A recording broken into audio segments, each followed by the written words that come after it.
And I can now go to that property and hold up my phone, and because I have that NFT, it opens the door for me, right? And then I give that NFT back to Jonathan or Jim, and now I don't get in the house no more. So that kind of eliminates the whole door lock problem.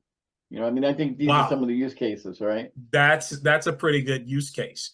Right. And I guess that's not too far off from right now because, right now we have a lot No. of keyless entries, for those who have maybe say short-term rentals or things like that. They actually go up Airbnb, yeah. and press a code or whatever, and the code changes and the owner can change the code on their phone. But Right. we're talking about going well beyond that, because even though the owner gives a code to someone through one of these websites that they may rent temporarily, somebody can give that code to someone else, and then they Right. can actually Right. access or enter your home, and that's a problem. That's a security risk. But now we're talking about a way of being able to have an NFT on your phone, on a keychain, whatever, something on a device that says, this is Bob, this is Frank, this is Jonathan.